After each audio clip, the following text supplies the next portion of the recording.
Tonight's shir is for the Zecher of a Refuah Shalema for Shoshana Bat Miriam.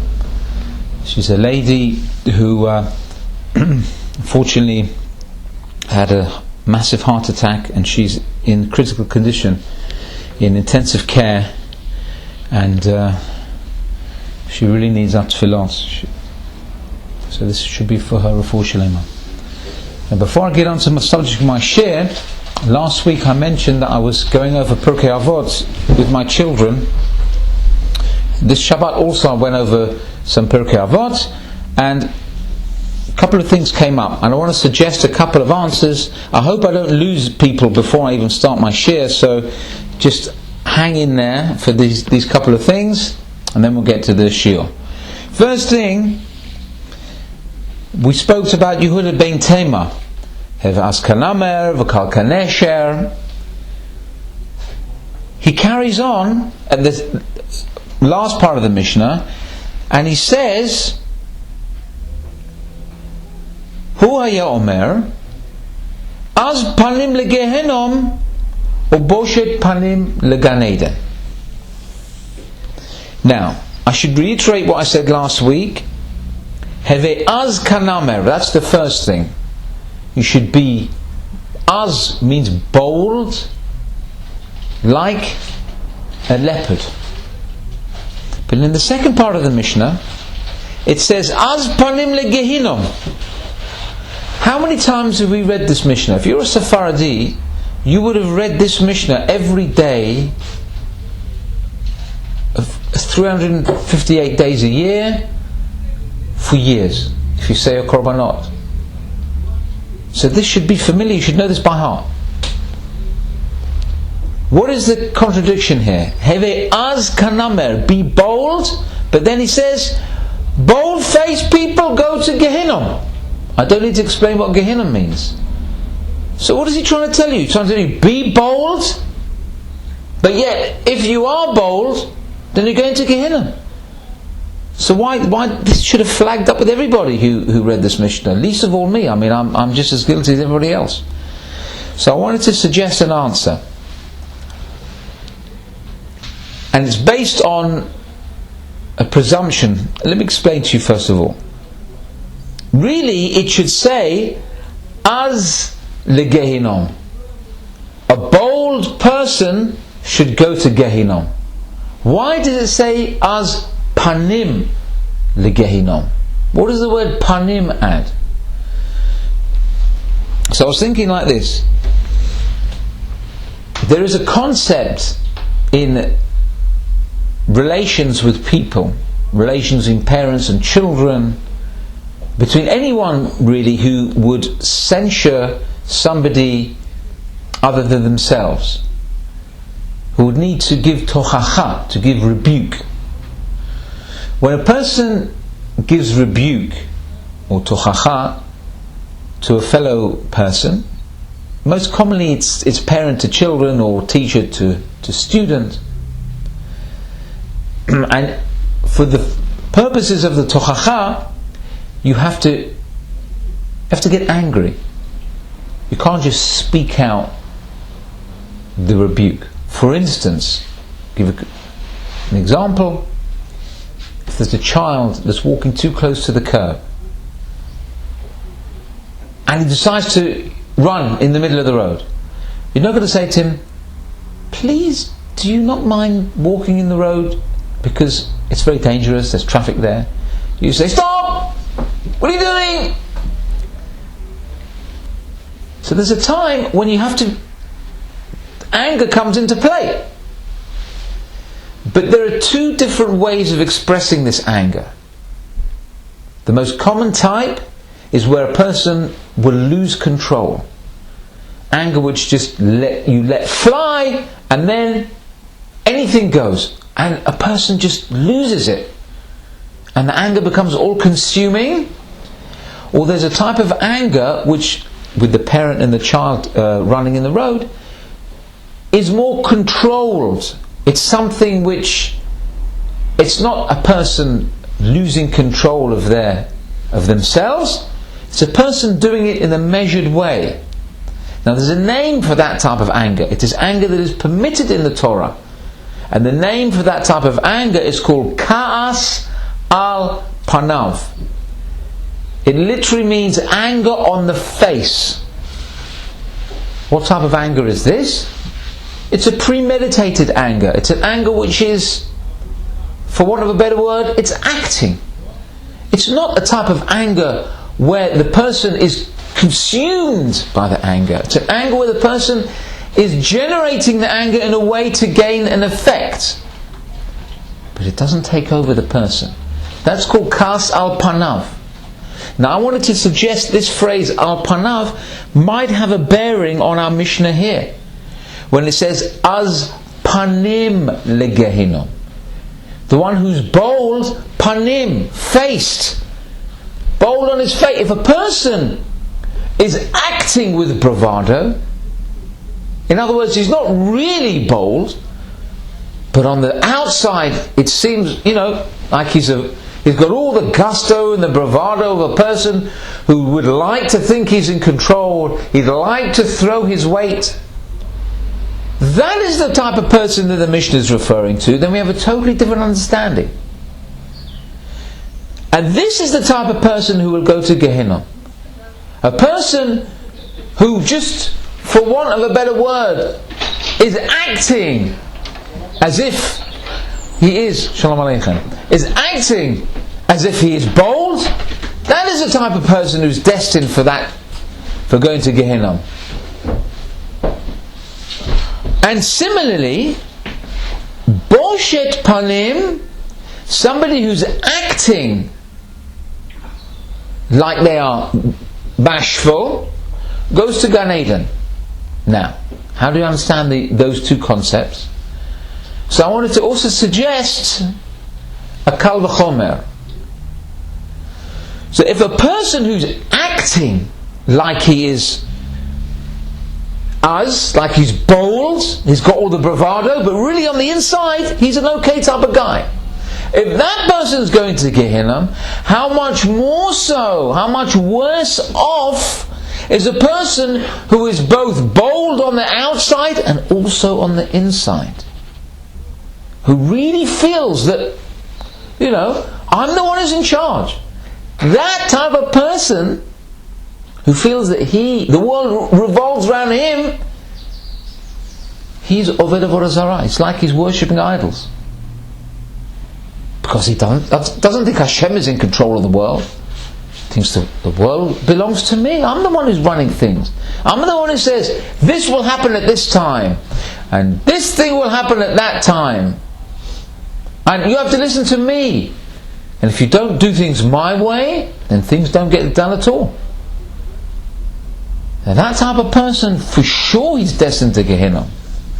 And the flip side, the second part of the Mishnah, Boshet Panim LeGan Eden, somebody who appears bashful, who's almost superficially is behaving in a shy fashion, if he goes to Gan Eden, all the more so somebody who appears bashful and really deep down he's a bashful and shy and foregoing type of person, surely he's going to get a Gan Eden. And that's what I want to suggest. That really the Mishnah is talking about panim, a type of superficiality. And you can see how these two types of people, somebody who is very bold and somebody who is very bashful, how they are completely polarized. That was one chiddush. I hope I haven't lost anybody too early in the Dvar Torah. Let's talk about the second chiddush now that I went over with my children. The next Mishnah is towards the end of the 5th perek. Again, it's something from Yehuda ben Tema. This is a bit more easy to understand.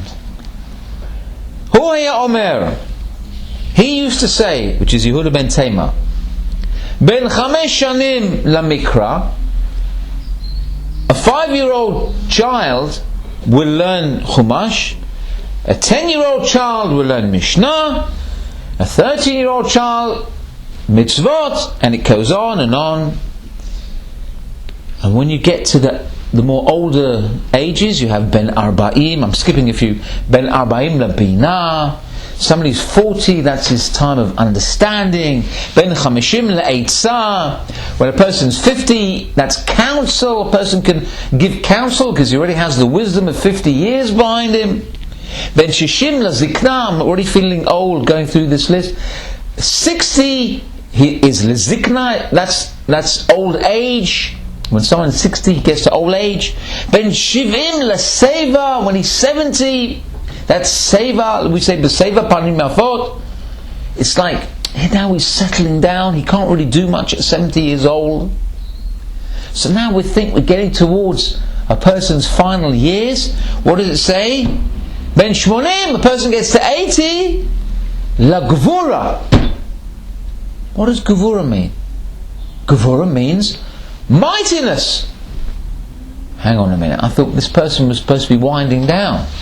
Well, he's 5, he's got all the energy, now he's learning Torah, he's learning Chumash, then he learns Mishnah, Gemara and everything, and he's winding down, he's giving counsel, he's really getting a bit older, he can't do the things he used to do, he gets old, Zikna.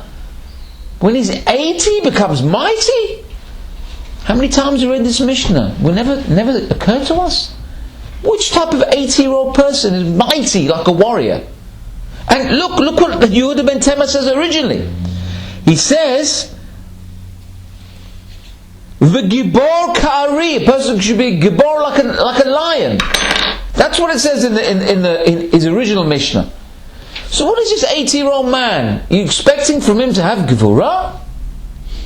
So I pass this around my kids, and my 7-year-old son Yoni, he sets things in motion, we came out with the following suggested answer.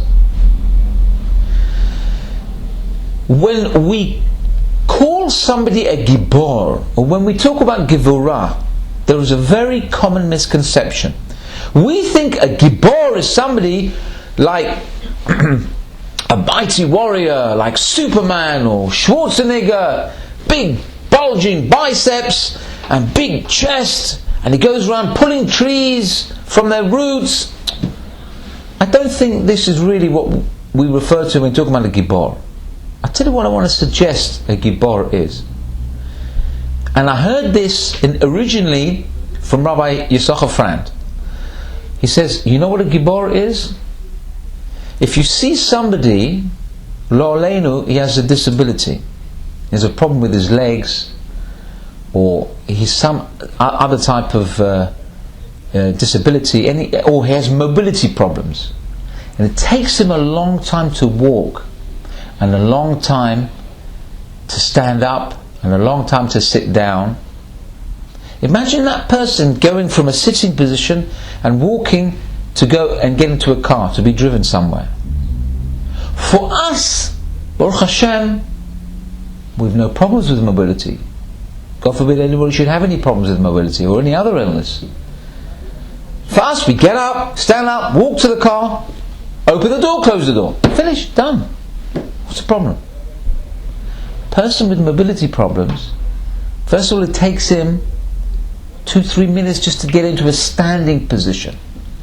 And he walks, puts one foot in front of the other, then the next foot is so hard for him. Maybe he's got a stick, or perhaps even crutches, 2 sticks. It takes him ages. Then eventually, after 10 minutes, he gets to the car. For that person never to get into a sitting position into the car, he's got to sit down slowly like this, and then he breathes a sigh of relief, and then somebody else can close the door for him. You feel me? It's almost impossible to reach over and pull the door closed.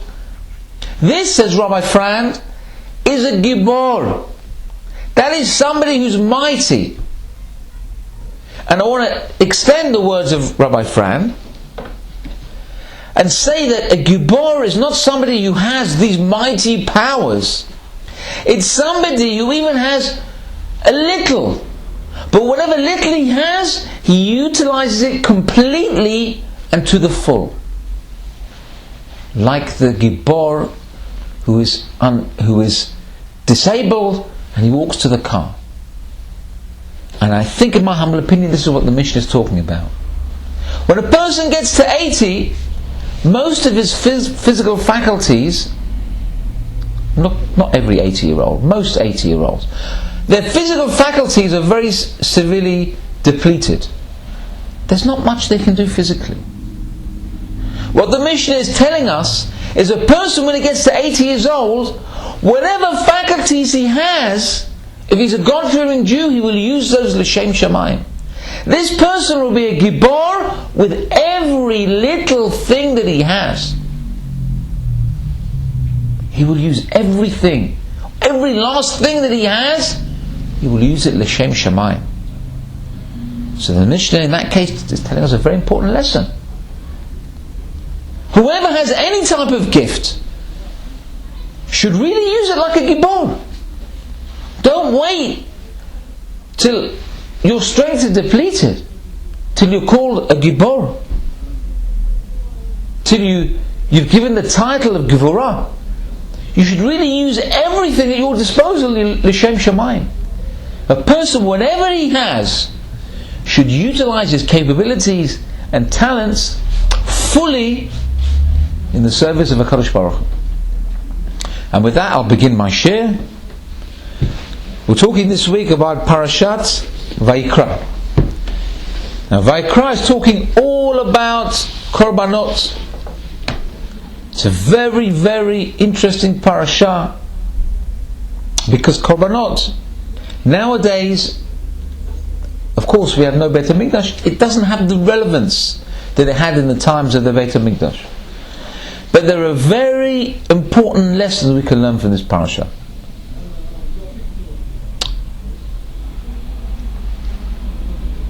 When a korban is offered in the Beit HaMikdash, there are two main components to that korban. Two main actions. When the korban had the shechita, the blood is contained in a vessel, and they take this blood to the mizbeach, and when they buy the mizbeach, they do what's called haza'ah. They sprinkle this blood on the mizbeach. And another part to this korban is that they would take the chelev, which is the fat, and this fat would be burnt on the mizbeach. So there's two things we're considering now: the blood, which is sprinkled, and the fat, which is burned. Why are we so concerned with these two components? What are these two types of things relating to us? How do they relate to us? Because we know that a korban is not just an animal that is slaughtered and then offered up on the mizbeach. It can't just mean that. It relates to us on a very real level, because really that korban that's being offered on the mizbeach should have been you. That's in place of you. So all of these different aspects of the korbanot must be teaching us a lesson in and of itself. So I'll tell you a story. There was once a diamond dealer, and this diamond dealer would, apart from having his diamond business, he would learn every day. He would have a zaman kavua. He would go to the Beit HaMidrash and learn for a few hours. And he told his wife, under no circumstances, I don't want anybody disturbing me. These few hours I'm learning, kadosh l'Hashem. It's very commendable. So he goes to the Beit HaMidrash, and on that particular day, there was a knock at the door of this man's home. And the wife answered the door, and the fellow asked, "Is your husband at home?" She said, "I'm afraid he can't be disturbed at the moment. He's elsewhere. He's otherwise involved." He said, "Oh, that's a shame, because I know he's a diamond dealer, and I have a particular request. I need to buy a certain type of diamond, and I know he's in possession of this type of diamond, and I want to pay top dollar for this particular stone. But look, if he hasn't got the time now, he's not able, I'll have to go elsewhere." So he goes elsewhere, and the wife did as she was told. Eventually, at the end of the day, the man comes home and he's talking to his wife. He said, "No, anything happened today?" She said, "Yeah, there's somebody at the door, and of course he wanted to see you. I would never disturb you." So I told him to go away. And of course, he asked, what did he want? And she told him. And he was like, oi. He said, I told you not to disturb me. But for something like this, at least, you come to the Beit HaMidrash, just pull me out for 1 second, and then I can speak to him. And so for this, if somebody asks for something to do with this type of, something to do with money, then you can come and get me from the Beit HaMidrash. But otherwise, no. But for money, really they should come. Who knows how much money we've lost now because of this lost sale? So of course the wife, being a very good Eshet Chayil, she listens to her husband. The next day, again the husband's in the Beit HaMidrash learning. Somebody comes to the door. She says, husband at home? I'm afraid he cannot be disturbed. Oh, that's a shame, he said, because I have to speak to him about a matter of money. She said, in that case, I'll show you where he is. I'll take you to him. She takes him to the Beit HaMidrash, and of course, the husband, when he gets a call, his wife is outside, he quickly rushes to the door, because he realizes it's something to do with money, and he sees at the door this man, he says, yes, can I help you? So the fellow says, yes, you're Mr. So-and-so, I'm here to tell you that your taxes are overdue, and I've got this huge bill that you need to settle now, otherwise we're going to give you a big knas, a big fine. So the husband says, oh, and he realizes, he said, when I should have been disturbed, I wasn't disturbed. When I should have been sitting and learning, then I was disturbed. So the things happen in the reverse order. This is the lesson that we're supposed to be learning from the fats and the blood. Because what does fat refer to? What does blood refer to? Blood is what rushes through a person's body, and what makes a person full of adrenaline. When you have a blood rush, the blood is really, you have high blood pressure, or whatever, or you really, the blood will energize a person to do things quickly. But fat refers to a person who is more sluggish. The more a person gets overweight, he will sit down, he finds it more difficult to do things. It indicates a person is lazy. What are these two aspects of the Korban teaching us? Blood is teaching us we've got to get up quickly and do mitzvot.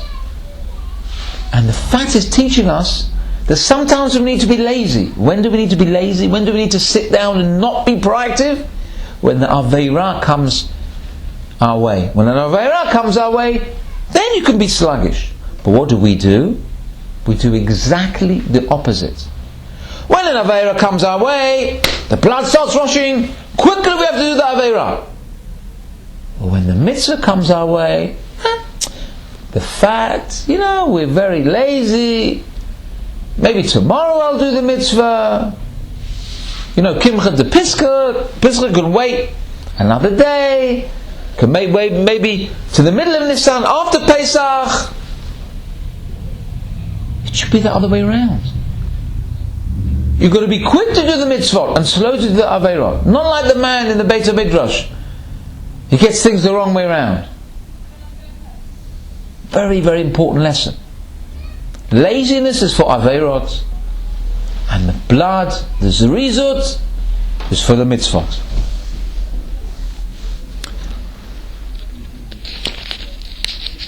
There's another thing that we read from this week's parasha, which we read every day in the Korbanot. I can't find the pasuk here immediately, I'm on the wrong page, but I'll tell you. Kichol sa'or v'chol tavash lo taktiru menu ishel Hashem. If I'm quoting correctly. When a person brings a korban, there must be no se'or. What does se'or mean? Leaven. V'lo tavash, and there must be no honey in that korban. It has to be completely pure.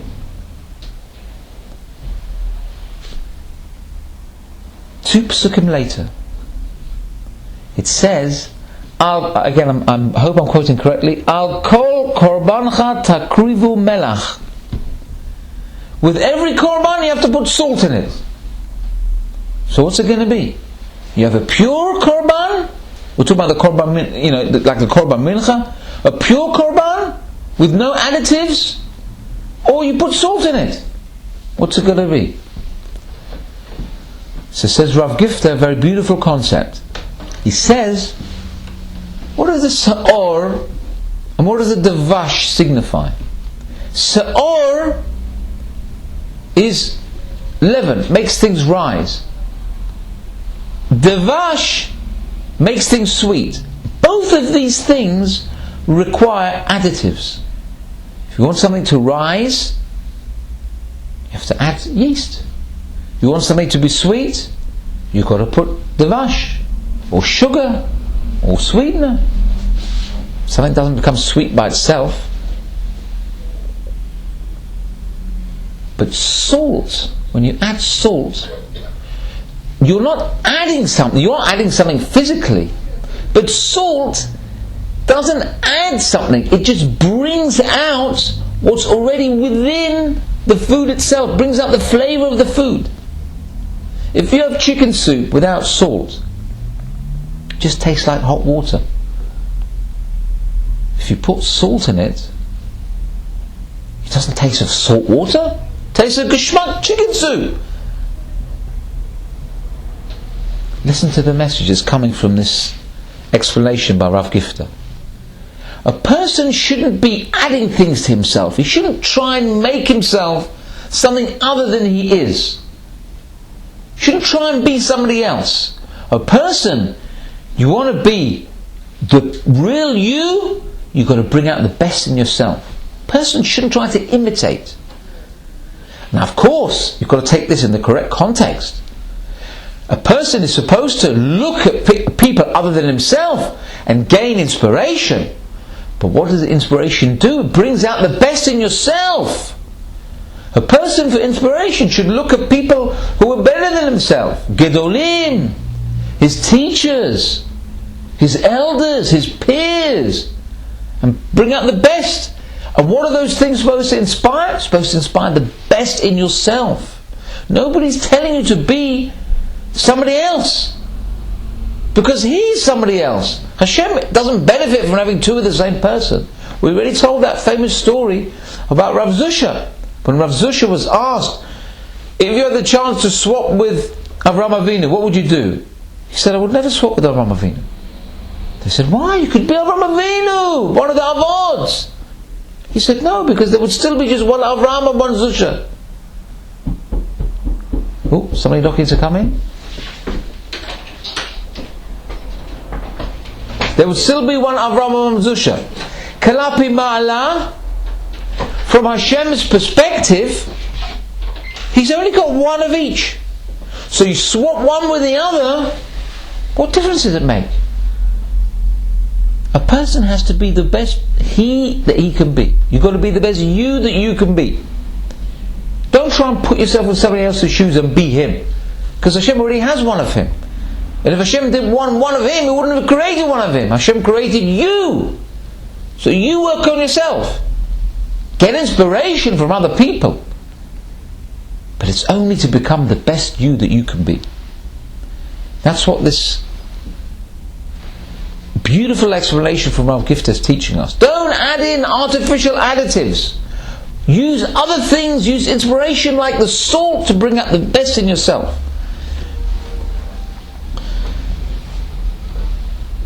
Now, I don't know if I'm quoting Gemara and Kamot. I don't know if I'm quoting Gemara. Here you're going to see I'm going to quote one of my sources. Now, it's not a Torah source. I'm going to show you something from the Collins English Dictionary. Okay? And you'll see why I'm saying this.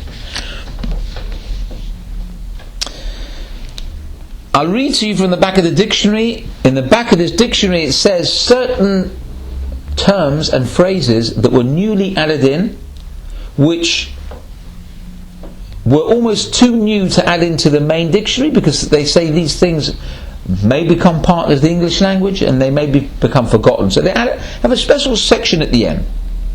I'm going to read you this description and I'll tell you what the term is. A recent study has discovered that we are so dependent on our phones that when we find ourselves without them,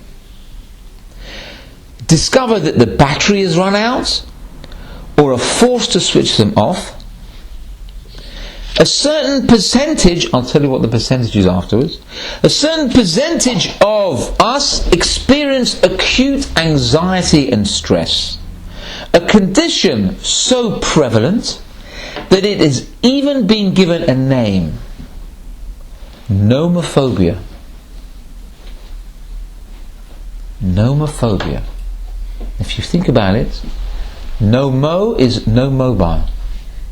Now, if any of you don't trust the Collins Dictionary as being an accurate source of information, I'll tell you this quote comes from the Times. This was a survey done in the Times newspaper, which is a newspaper in England, in case you're watching on Torah anytime. And I'll tell you that percentage, you'd be shocked. I would have thought maybe 5, 10%, 15%. 53% of people in this survey would have this type of anxiety attack. Your phone falls in the toilet, you lose it, you drop it. Over half of us would have an anxiety attack. My wife's friend this week, she was running up an escalator, and she's a healthy young girl, she's like early 20s. She's running up the escalator. Never, she had an asthma attack. Now she doesn't have asthma. She couldn't breathe for whatever reason it was. And she's a person who she cycles, she does exercise, she's on weight loss program, everything. She thought she was going to die. She thought she was having a heart attack. She went to the doctor. Oh, you had an asthma attack. Now, that type of attack, that's out of a person's control. If a person is going to have an anxiety attack or some sort of stress-related thing, that's when you're going to get it. When you're running in. But whoever heard of somebody when his mobile is somewhere else and he's what am I going to do? What am I going to do? What type of thing is this? What type of mushagas is this? Let's put this on a back burner. Let's get back to the Sa'or. What does the Sa'or, the leaven, what does it signify? Let's talk a bit about Pesach now. The Sa'or, says the Gemara, signifies the Yetzer Hara. How does this signify the Yetzer Hara? If you've ever had a piece of dough and you add a little bit of yeast and you watch the result, it's unbelievable. A flat piece of plaited dough. My wife makes chalot every week and we see this. It's unbelievable. You put in the yeast and the thing literally starts bloating like 5-6 times its size. It's unbelievable. But what is this bloating?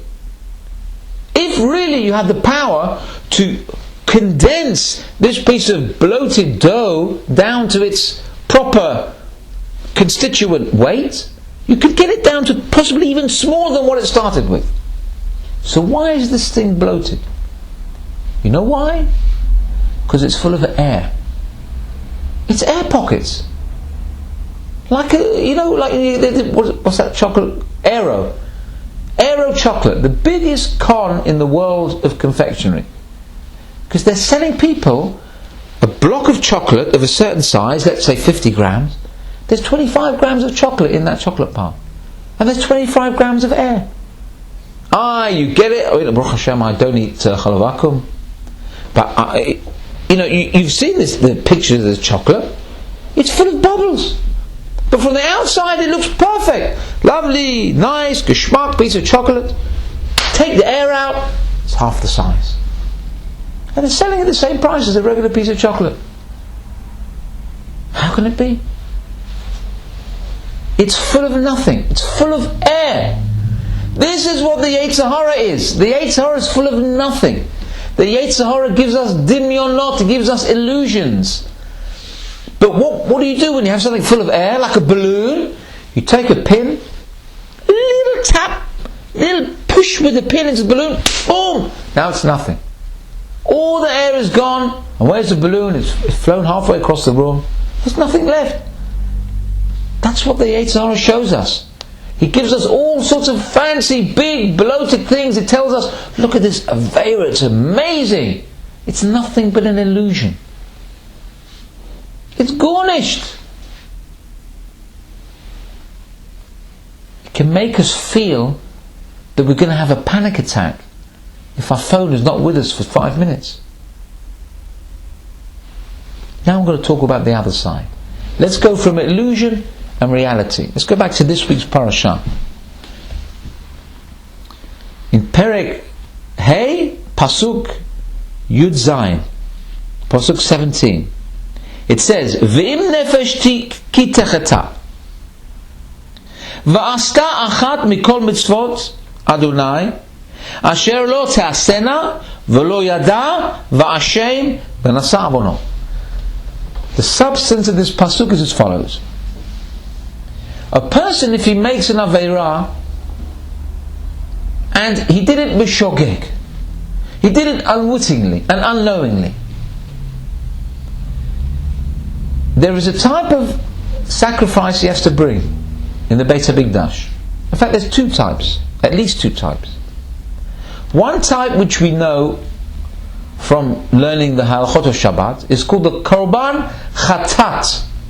It's a sacrifice that you bring if a person does an Aveira b'shogeg, unwittingly or unknowingly. Let's say a person doesn't realize that this particular Aveira is Asur on Shabbat. Or a person doesn't realize that it's Shabbat, he thought it was Tuesday. He has to go and bring a Korban. There's another type of Korban called a Korban Asham Talui. It's a guilt offering, but it's Talui, it's dependent. Perhaps he might have to bring a Korban, or perhaps not.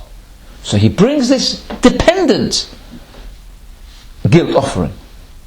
So the question that's asked is a person so bad? Does a person have to feel such guilt and such remorse if he does an Aveira unwittingly? Or he has to bring a Korban for something which he might not have been guilty of in the first place? What's so terrible about that? I can understand if a person does an Aveira wittingly, he should get punished full on for that Aveira. But he does it because he doesn't realize it's Shabbat, he forgot, he woke, or he didn't realize Aveira, he would never. If you tell this person whatever he's doing on Shabbat is an Aveira, it's one of the 39 Malachot, he would never do such a thing.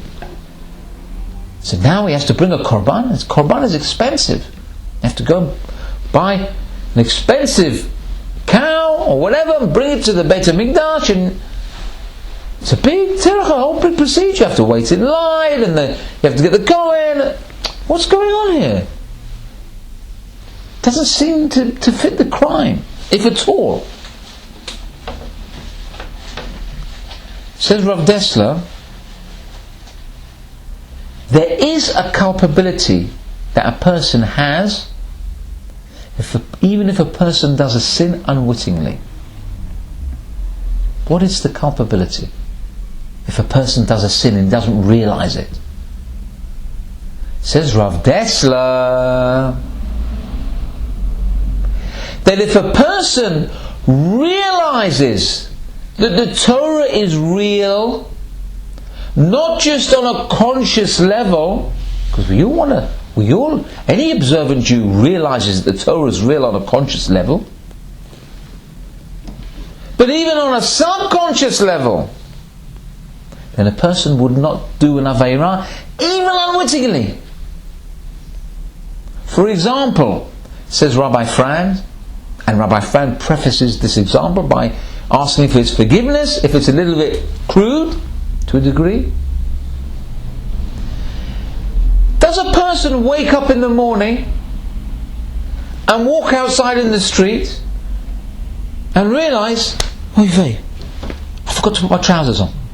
He's walking around in his underwear. Oy vey, what am I going to do? He runs back up. It just doesn't happen. In your dreams, maybe it happens. How many times we've dreamt that we're walking around and we forgot an item of clothing and we're all embarrassed? That's something else. It's sure there's an interpretation for that. But in real life, a person doesn't walk around without his shirt on. Not if he's a self-respecting person anyway. It just doesn't happen.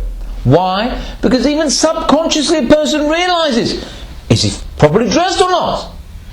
It's not something that would even occur to a person, even on a subconscious level. That, says Rav Dessler, is how a person should live his life as an observant Jew. Even on the subconscious level, he's got to realize that there are certain things which I don't even have to think about. It doesn't have to occur to me on a conscious level. It's got to be part of my psyche. It's got to be so deeply ingrained that I would never even dream of doing such a thing.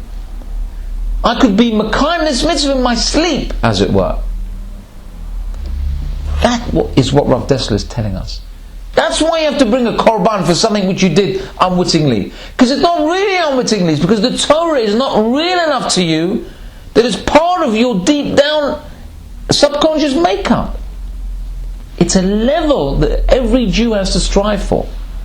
It's got to strive for making the Torah so real, it's got to be totally pervasive. On every level. And nothing else will do. And if it's not like that, you've got to bring a korban. It requires atonement. It requires atonement. Ad kedei kach. Even until this level. And I'll give you an example. Rav Moshe Feinstein, Zecher Tzadik Livracha, once went to a shul. And we all know the halakha that if somebody's in the middle of the Amidah, you cannot walk in front of that person. Because the Shekhinah is in front of them.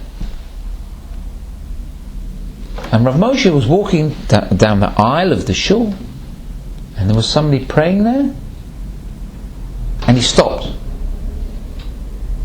And he waited, and he waited, and he waited. And of course people came up to the rabbi and said, Kvod Harav, Kvod Rosh Yeshiva, the Rosh Yeshiva doesn't want to walk in front of this fellow. Rabbi, you need to get to your seat. Rosh Yeshiva said, I can't walk forward. So he said, Rabbi, why? He said, because there's a wall in front of me, there's no way through here. He said, what wall? There's somebody standing there praying. He said, no, I can only see a wall. For him, the fact that the Shekhinah was in front of this person praying the Amidah, he couldn't see the empty space in front of this person. He could see a wall. It was like, boom, he would bump into this wall, he would break his head. It was so real to him. That's a fantastic example of a gadol who lives his Yiddishkeit.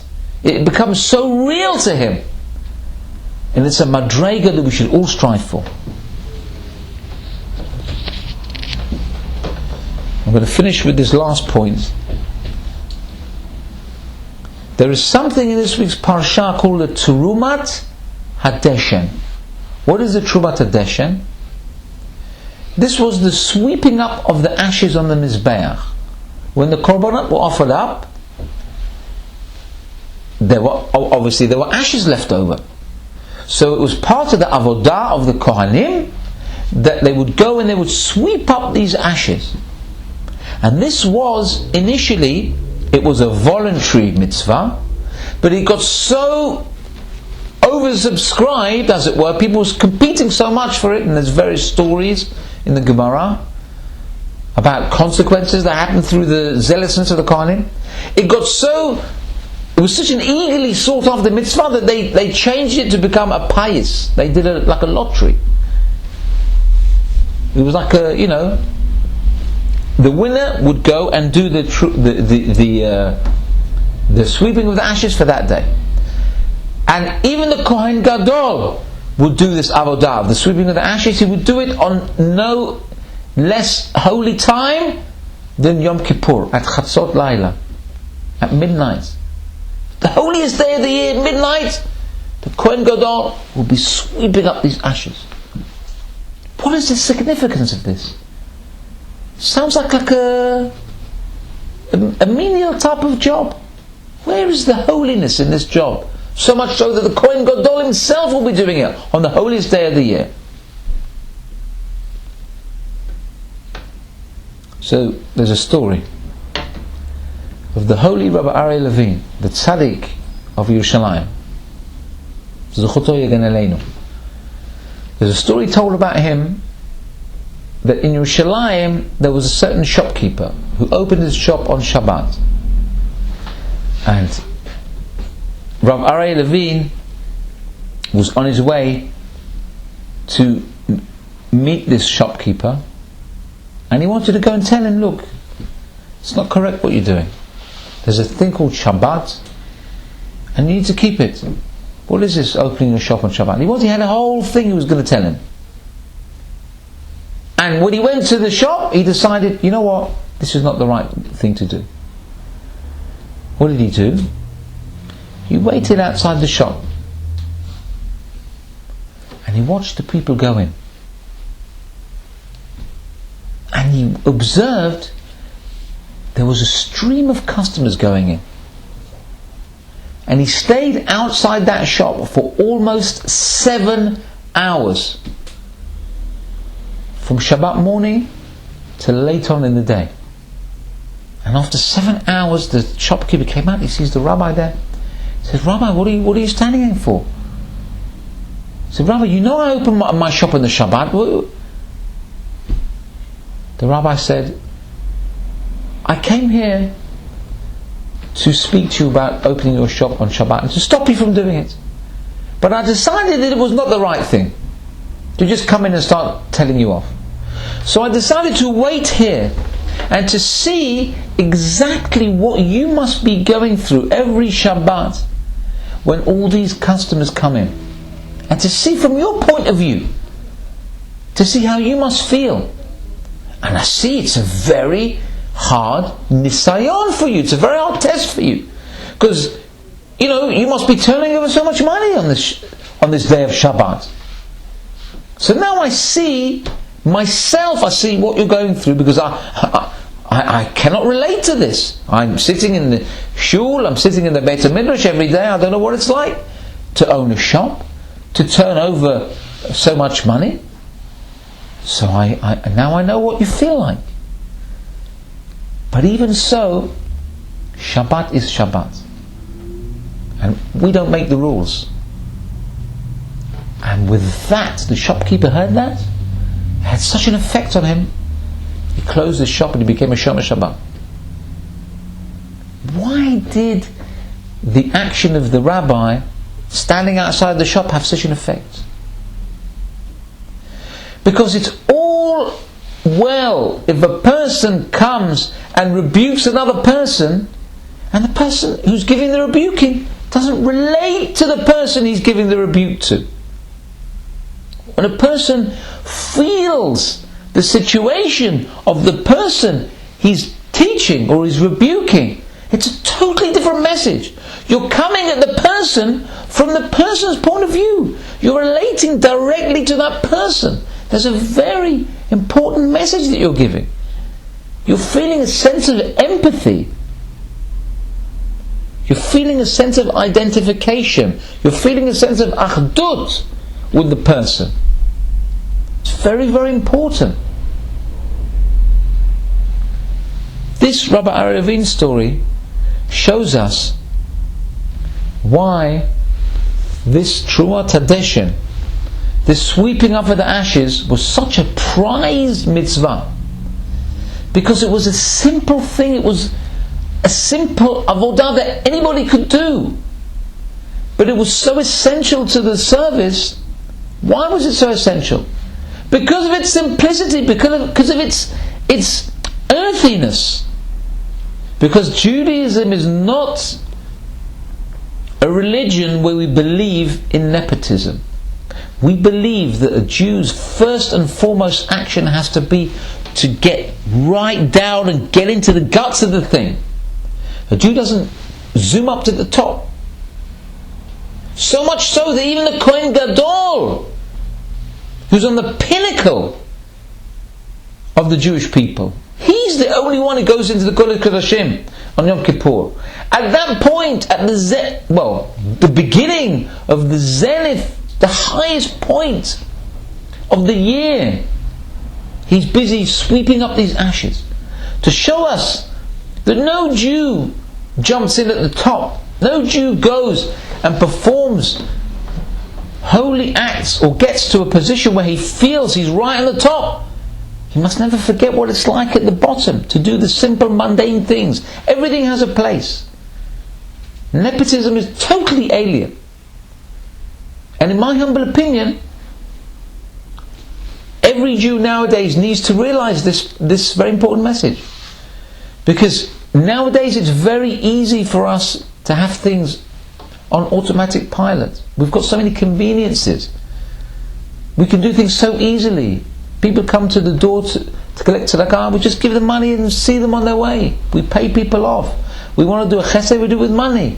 You want to buy, like Rabbi Wallerstein always says, you want to buy salt water to for your egg on Pesach, you can even go and buy it. They sell, in America, can you believe such a mushagas? They sell salt water. They take away the fact that you can just take salt and put it in water and do the mitzvah. They do it for you, they sell it for you. And it's, according to Rabbi Wallerstein, it's always sold out. What is this? We're becoming like an automated generation. This is not a religion of nepotism. We don't jump in and have everything done for us. And I think there's one suggestion that I have for everybody, and I think it's very important, and I think everybody should do it, and everybody should feel what it's like to do this particular mitzvah. Because every day, at least the males among us who go to shul on a regular basis, in the morning especially, there's always a tirade of mushulachim, charity collectors who come in. And we're used to giving them whatever it is every day. How many of us have tried to be in that person's position? To go and collect tzedakah? To go and be that person who's shaking the coins? Or goes door to door collecting? I'm not talking about chas v'shalom I'm not talking about a person who's in such a bad position he has to do such a thing. I'm talking about going door to door collecting for other tzedakot, collecting for yeshiva, or a Beit Yatomim, an orphanage, or anything. Have you ever tried doing such a thing? I'm not talking about Purim. Everybody collects on Purim. Everyone does shpil. At one time we've all done shpiling.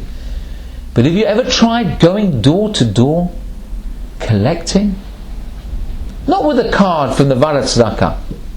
I'm talking about with a tzedakah box for your local shul, so people can see that you're genuine. So you're not collecting for yourself. Do you know how humiliating that is? Do you know how that can be so debasing for some people? I'm not talking about the mitzvah. Chas v'shalom, nobody should feel debased. But I've done it. I did it with my children when we went collecting for hospital kosher meals, or I can't remember that, or some other type of sponsored walk. I took my children. I didn't want my young children to go by themselves, so I took them. You know the amount of people that slam the doors in our faces? I'm talking about with mezuzot on the door. Or people answered, they said, I'm sorry, we don't give you the door. Slam. Or even were rude. Not everybody, obviously. Not everybody, but it happened. I felt so bad for my children. What about the Mushulachim? And they come, let's say they're number 10 at the door. They're the 10th Mushulach at the door. And now the person answers the door, and he sees, wow, I've given so many times today, look at this guy. You know what, I'm going to let him have it. And he says, look, this is the 10th time I've given, I haven't got any money left. This poor guy, what does he know? There's 9 people before him. Do you know how humiliating and debasing that is? And these guys, they walk around in rain, in snow. How many of us offer them even a drink? Or to come in, sit down, tell me what you're collecting for? Or give them a smile. You haven't got the time? Give them a smile. Doesn't take any time. Doesn't take any effort. If you put yourself in that position, you will see what these people go through. And there's somebody every day who's collecting. It's not something that happens once a month, once a year. It's every day there are people who do this on a regular basis. So somebody's feeling that pain every day of the year. Obviously except for Shabbat and Yom Tov. So it's kedai for us, at least once a year, not Purim. Pick one day a year at least. Take a box. Everyone's got a kuppah. Everyone's got a charity box at home. Take it and go and see what it's like for these people, and then maybe you'll come and have a different perspective. Maybe you'll come and realize what it's like for these people. Maybe you realize why the Trumat HaDeshen, the simple act of sweeping up the ashes, is so important that the Kohen Gadol does it on the holiest day of the year. Because we're supposed to feel the pain, we're supposed to not jump in at the top. Yiddishkeit is a very real religion. It's not a false religion where things are illusory. Like losing your mobile phone, you suddenly go Meshuggah. That's not what we're about. We're about real things, reality. We're about living Yiddishkeit like Rav Moshe Feinstein, like it's apparent and it's like a wall in front of us. Nothing can go past that wall. And Bezrat Hashem, we should all feel like Rav Moshe felt on that day, that his Judaism was physical and real, and we should dispense with the illusions and the dimyonot of the Yetzer Hara that he portrays to us every day, those false fantasies and illusions that he gives us, and realize that we're living Yiddishkeit, and Yiddishkeit is real. And I wish you all a Chag Kasher v'Sameach, and may this year bring us the Geula Shlema, and we should say L'Shana Haba B'Yerushalayim, we should be with the Beit HaMikdash and the Biad Kol Tzedek V'chein Yosam L'Amar. Amen.